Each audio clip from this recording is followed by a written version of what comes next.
prestar muito bem atenção nesta palavra, porque uma parábola, para mim, não é simplesmente alegoria, é uma parábola verídica, porque ela consta uma família, comportamento, pai, filho.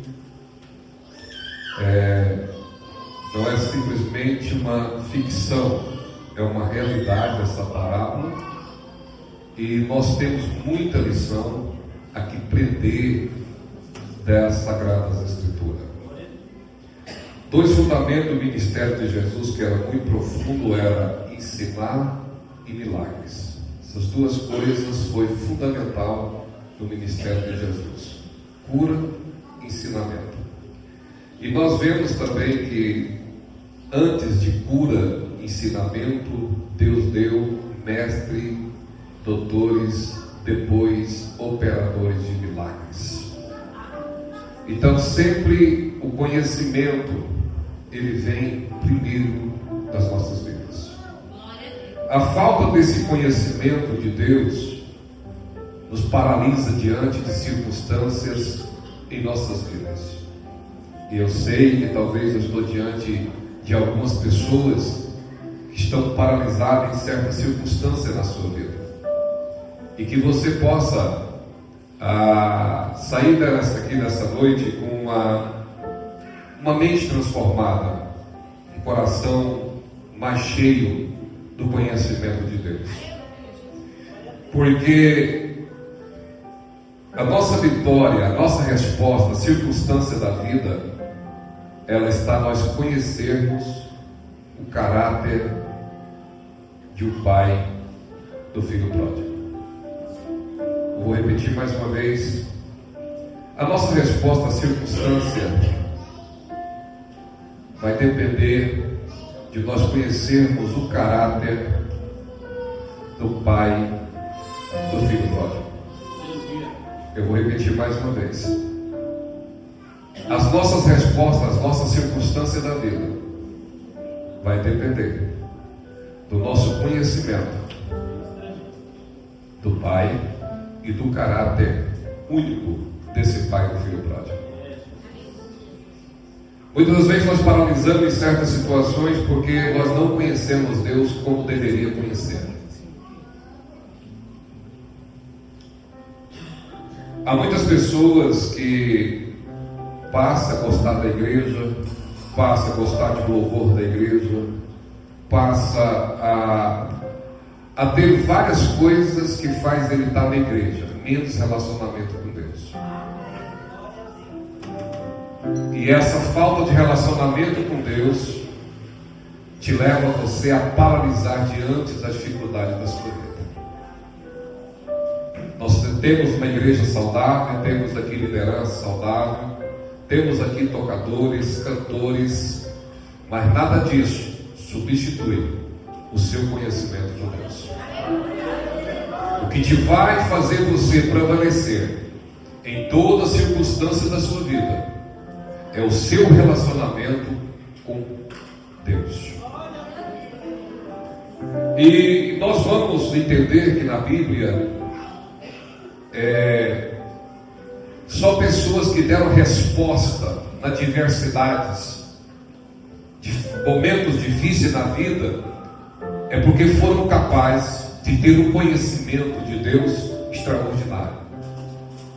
Daniel vai dizer que aquele que conhece a Deus, ele será mais forte. A Bíblia diz que aquele que conhece a Deus saltará muralhas.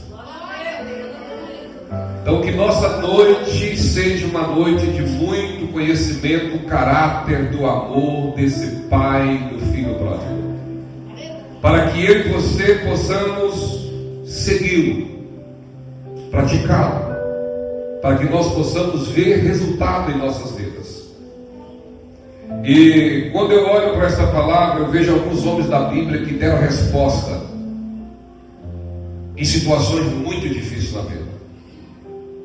Jó, por exemplo, foi capaz de dar uma resposta à circunstância da sua vida, na altura e na capacidade, porque conhecia o Deus que servia. Ele conhecia o Deus que adorava. Perdeu tudo, perdeu o filho, perdeu sua vida financeira, mas ele disse: ainda que ele me mata, nele eu vou esperar. Só uma pessoa que tem o conhecimento de Deus é capaz de dar a resposta certa para a adversidade que você está enfrentando na sua vida. Daniel foi um homem capaz de enfrentar tantas dificuldades em cova dos leões. E por que Daniel não temeu a cova dos leões? Não era uma coisinha, não. Era leões famintos. Por que Daniel não foi dormir preocupado, deixou de orar a Deus? Não, ele deu resposta na medida que conhecia a Deus. Ele disse assim: quem serve a Deus, quem conhece a Deus, o leão não pode tocar. O leão pode até rugir, mas à minha volta está o leão da tribo de Judá. Sadraque, Mesaque e Abednego deu a resposta exata de quem conhece a Deus. Nabucodonosor deu uma chance para eles, dizendo: vamos dar uma chance para você, Sadraque, Mesaque e Abednego, para vocês adorar a minha estátua. E eles viram e dizem: ó rei, fica sabendo que nós não vamos adorar a sua estátua. Se ao Deus que nós servimos, Ele pode nos livrar da fornalha de fogo e da sua mão. Mas se Ele não quiser, mas fica sabendo, ó rei, que nós não vamos prostrar diante da estátua que está diante de nós. Então nós precisamos nessas últimas horas ter muito conhecimento a respeito desse Deus a quem eu e você servimos, para que eu e você podemos dar a resposta certa. Aí diga comigo assim: a família hoje, diga comigo, a família hoje é o maior alvo de ataque do inimigo para destruí-la.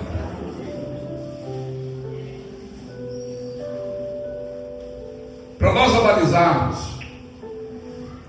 hoje estão tirando as autoridades, tirando limites nas famílias, está tirando limite na escola, está tirando limite na polícia militar. Estamos chegando a uma época que quando prende o opressor, quando chega na delegacia, quem é interrogado não é o agressor, é o policial.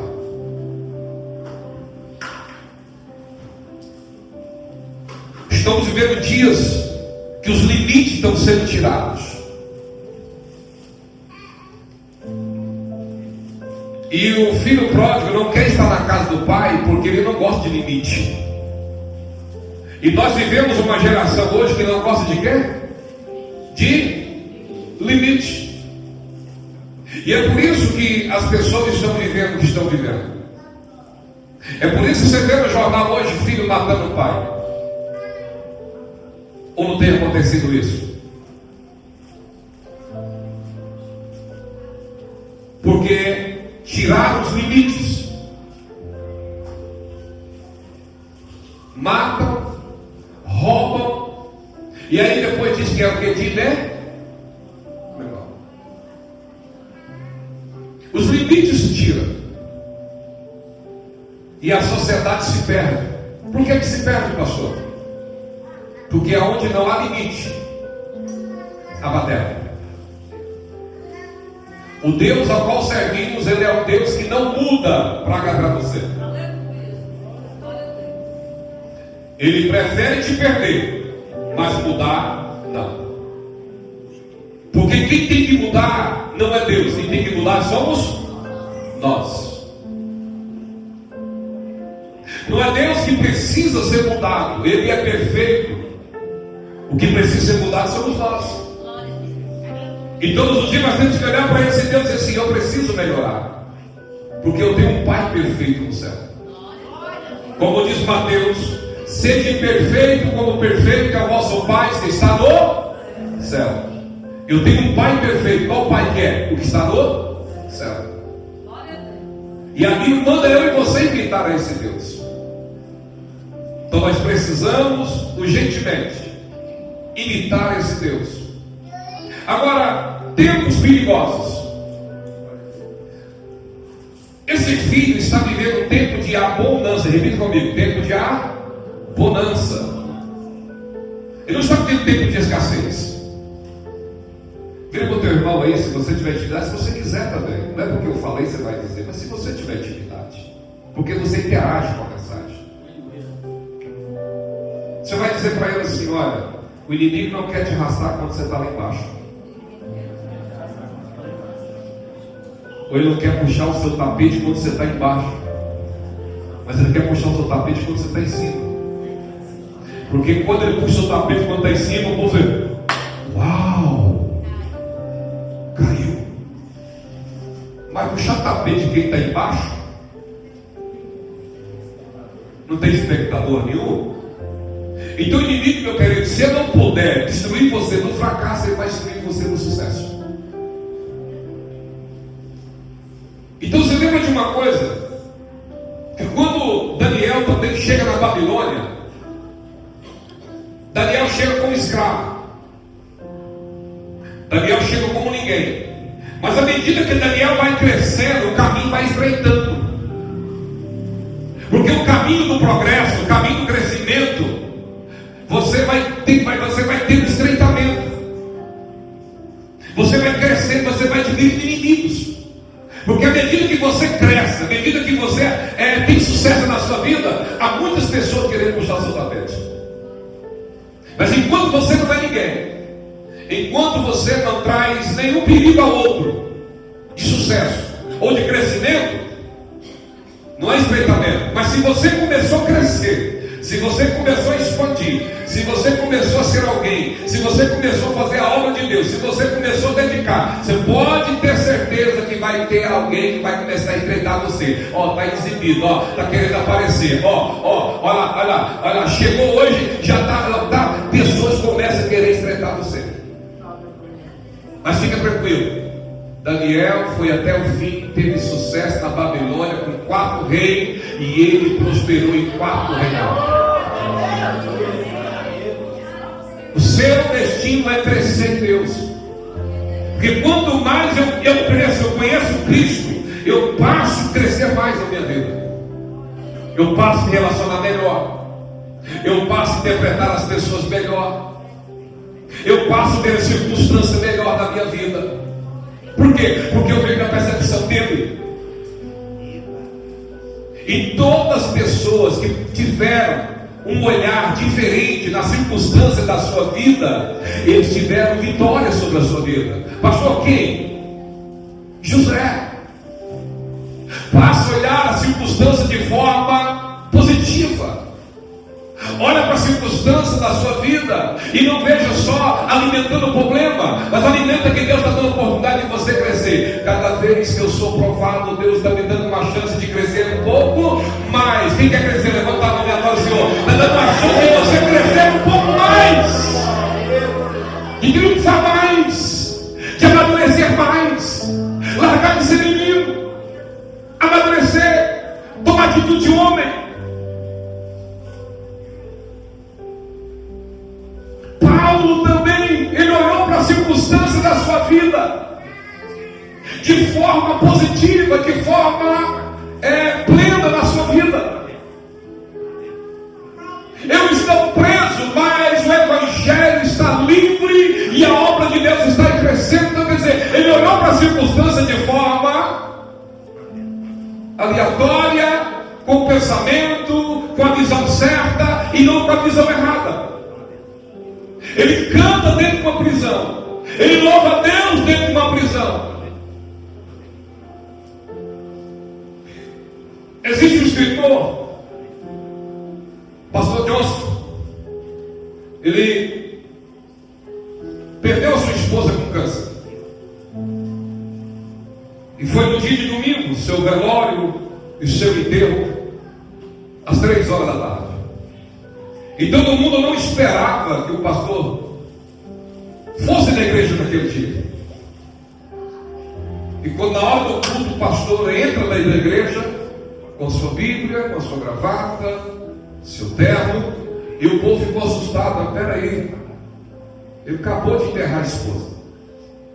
O pastor assume o altar, pastor Johnson, e vai e diz aos irmãos: irmãos, tudo que nós fazemos aqui vamos fazer lá no céu. Tudo. Nós vamos cantar aqui, vamos cantar, vamos ler a palavra aqui, vamos fazer lá. Tudo que nós fazemos aqui, vamos fazer lá.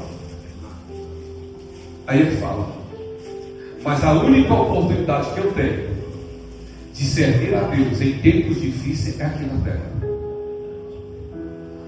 O tempo que eu tenho, a oportunidade que eu tenho de glorificar a Deus, de louvar a Deus, mesmo com a dor no coração, que eu perdi a esposa, e glorificar o nome de Jesus, é só aqui, porque lá não haverá mais morte, não haverá mais dor, não haverá mais sofrimento. Você está tendo a oportunidade de servir a Deus aqui, no sofrimento, na angústia, passando por luta, e olhando para si e dizer: obrigado, Deus, porque tu me dá a oportunidade de servir o Senhor aqui, louvar o Senhor em tempos difíceis, ainda que a figueira não floresça, eu vou levar no Deus da minha salvação. Levanta a tua mão, glorifica a Deus. Deus quer consolar o teu coração, Deus quer renovar a tua vida nesta noite, neste lugar. Aleluia. Você está tendo a oportunidade, porque lá você não vai ter isso, de fazer isso aqui na terra. E pastor, o que isso tem a ver com a leitura que foi dito? Tem tudo a ver.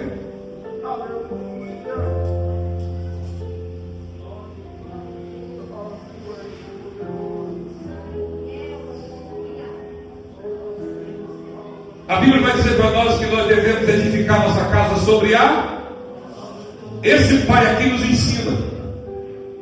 Porque as estações da chuva e do vento chega. E o vento é cego.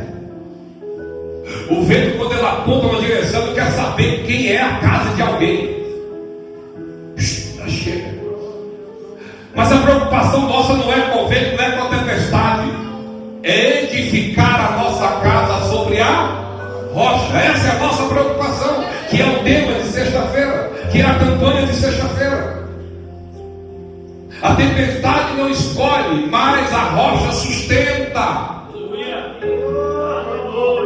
Esse pai está vivendo tempos difíceis, tempos trabalhosos, ventos contrários, pensamentos contrários, lutas adversas, gente da própria casa tomando reações diferentes. Mas o pai, ele diz assim: a minha casa não vai cair, a minha casa não vai ser destruída. Eu posso perder uma peleja, mas a vitória é nossa, em nome de Jesus. Eu quero profetizar nesta noite para a tua vida, em nome de Jesus, como profético de Deus nesta noite na sua vida. Levanta a tua mão e diz: a vitória virá sobre a tua casa e sobre a tua família, em nome de Jesus. Aleluia.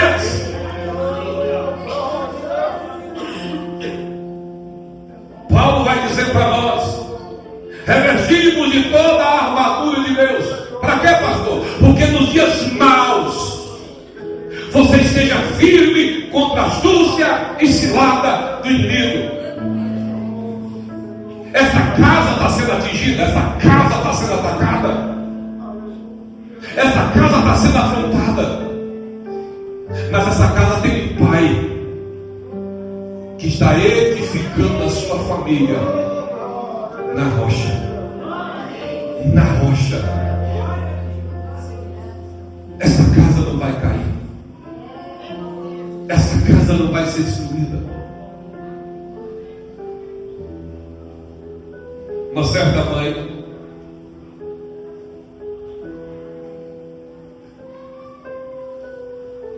lá dando banho na sua criança na banheira, escuta a outra criança gritando: mãe, corre! A outra criança enforcando o outro irmãozinho. dia difícil.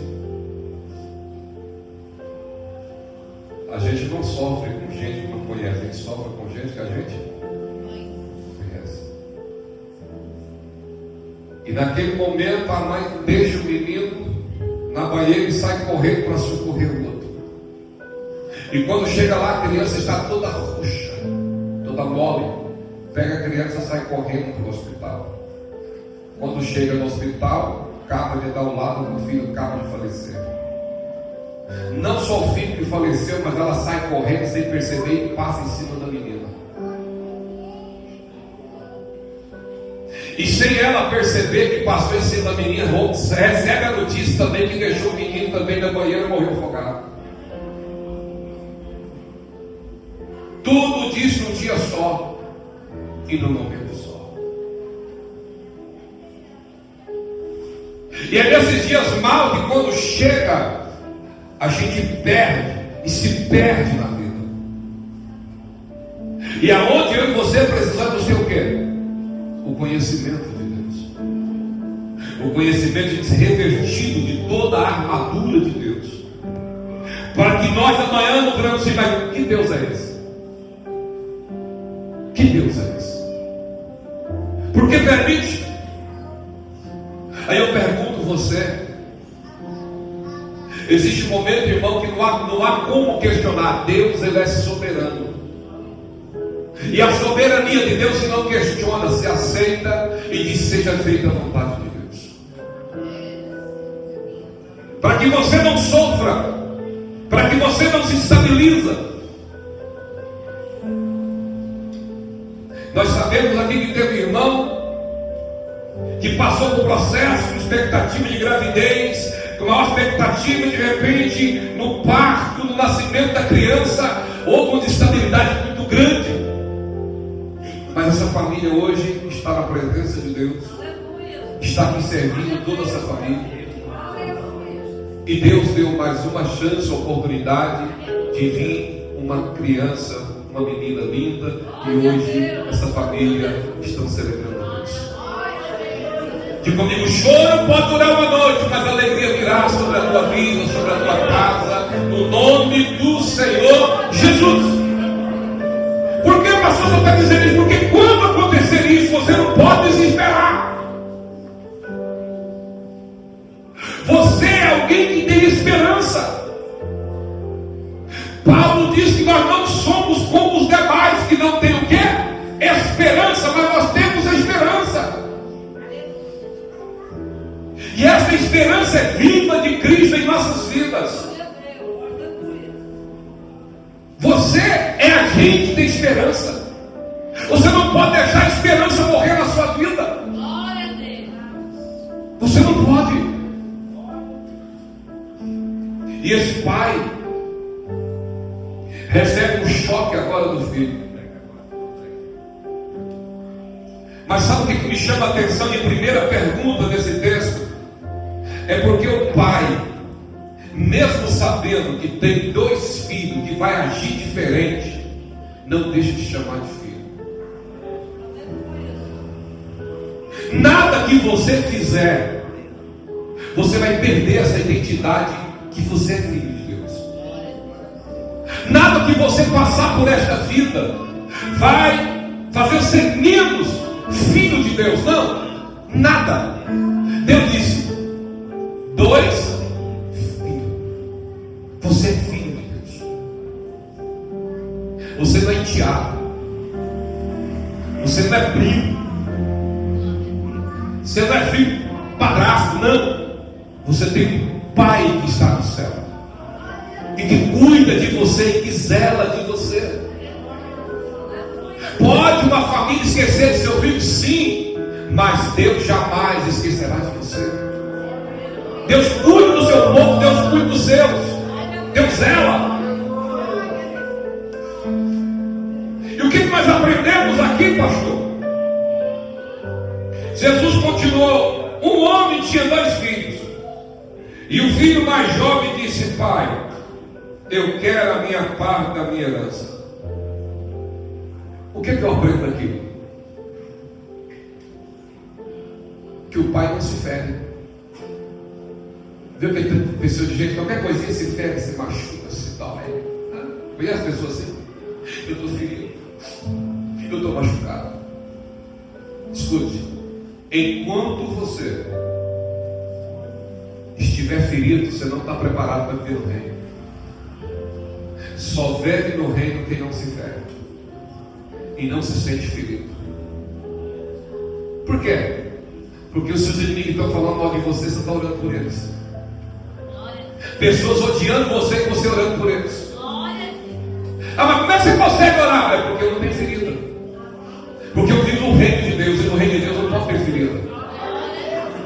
Há um pai que está sendo ferido, mas para curar a ferida. Há um Jesus que veio para ser ferido, mas para curar a nossa ferida.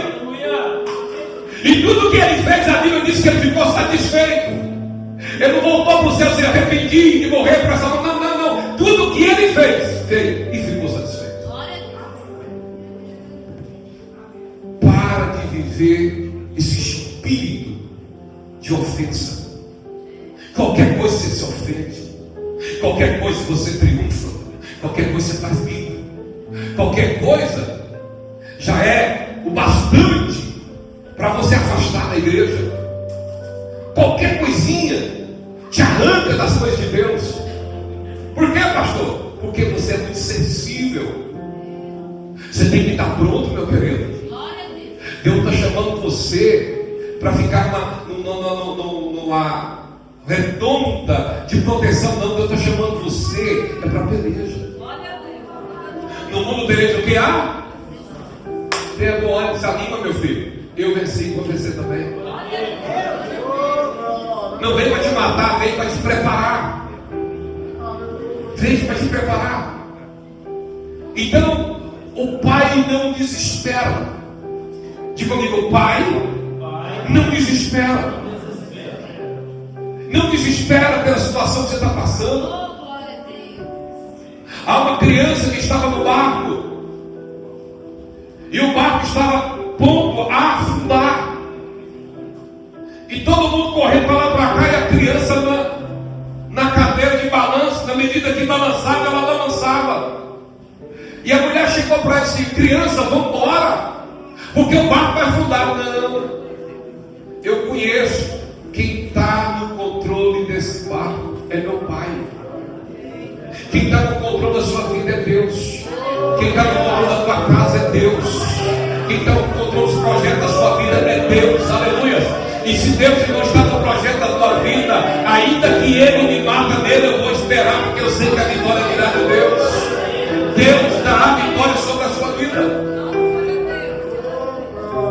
Quantas pessoas precisam confiar em Deus? Deus assim: entrega o seu caminho ao Senhor, confia nele e Ele tudo fará. Agora eu pergunto você: como é que você vai confiar algo a alguém que você não conhece? Vira para o teu irmão e fala: você vai confiar a alguém que você não conhece? Pega a chave do seu carro e entrega para qualquer um. Pega uma barra de ouro que você tem na sua casa, que é difícil ter, né? Nem pode falar que tem, e dá para alguém guardar que você não conhece. Dá. Ó, fulano, vem cá, eu te conheço aqui. Não, eu vou confiar em você aqui, essa barra de ouro. Você não vai fazer isso. Deus diz assim: conhece a mim.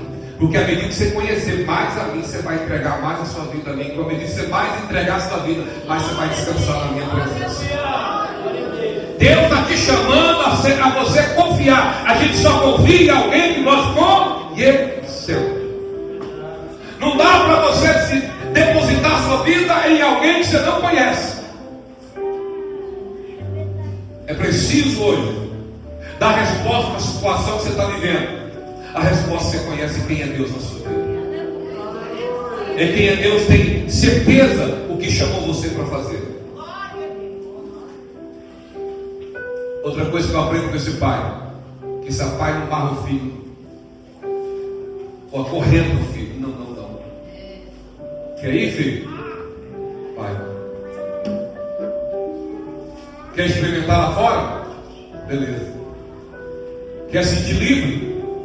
Beleza. Eu não quero ninguém na minha presença com cara amarrado. Eu não quero ninguém na minha presença amarrado. Eu não quero ninguém diante de mim. Aí Luiz, forçado. Eu quero alguém na minha presença livre para adorar, para servir, para ir, para voltar, sendo constante na obra de Deus, passando por luta, mas eu estou constante na obra do Senhor. Deus não quer filhos obrigados